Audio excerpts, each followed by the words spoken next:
Halo semuanya, perkenalkan nama aku Esterina Septiani Segian. Di sini aku akan menceritakan pengalaman PKL aku hari ke-14 di salah satu rumah sakit yang ada di Depok.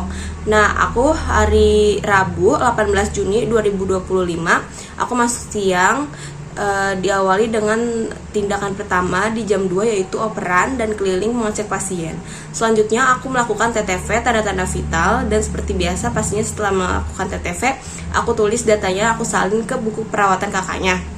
Terus aku lanjut untuk mengganti baju pasien.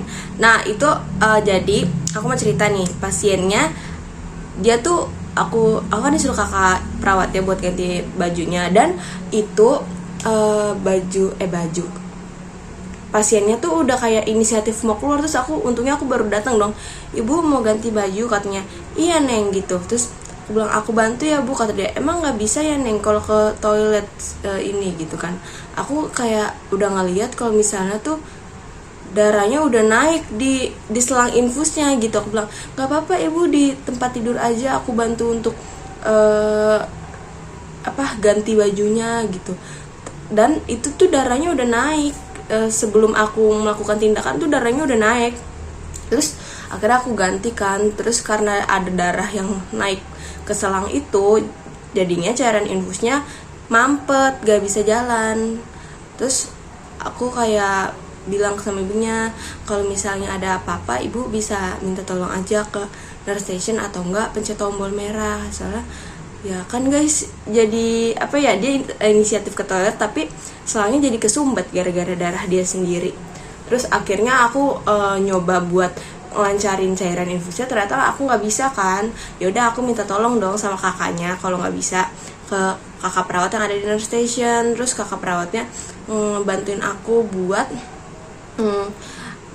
ngelancarin cairan infusnya. Terus akhirnya udah bisa tuh. Terus kakak perawatnya nanya, kok bisa naik deh gitu. Aku jawab dong, emang dari awal aku baru datang tuh cairannya udah naik kak gitu. Soalnya ibu-ibunya terlalu inisiatif buat ke toilet sendiri dalam posisi dia lagi diinfus. Kan kalau infus terlalu banyak bergerak kan pasti dia darahnya bakal naik ya guys. Jadi gitu ya. Dan selanjutnya aku ada mengantarkan surat ke ruang admin.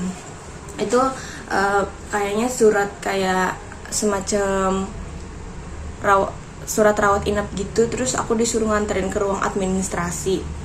Terus lanjut aku ada mengkaji pasien baru. Jadi kalau pasien baru itu pasti banget di tensi, di TTV, kayak di nadinya, suhunya, semuanya dicek kalau pasien baru. Semuanya juga sih, pasien lama juga.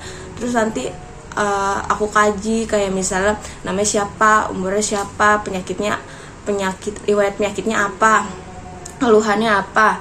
Terus ada obat rutin gak, terus ada jatuh 3 bulan sebelum ini gak, terus ada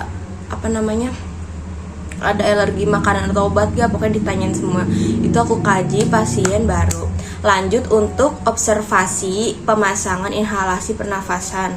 Jadi kakak-kakaknya dia pengen masang inhalasi pernafasan ya, uap gitu. Soalnya sekalinya ada tuh pasti temen aku yang dapet. Terus aku nggak pernah kayak secara detail gitu ngelihat cara pemasangannya, dan akhirnya aku dapet. Dan itu first time aku ngelihat observasi pemasangan inhalasi. Dan lanjut untuk memberikan obat oral.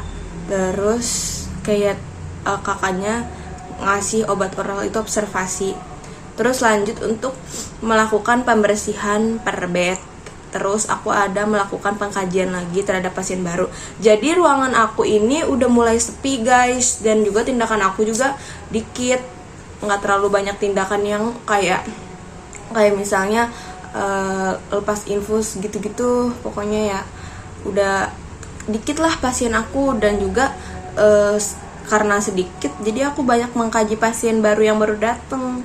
Lanjut udah mengkaji pasien baru lagi, aku istirahat. Dan terakhir aku mengantarkan pasien yang dari fisioterapi mengantarkan pasien fisioterapi menggunakan kursi roda.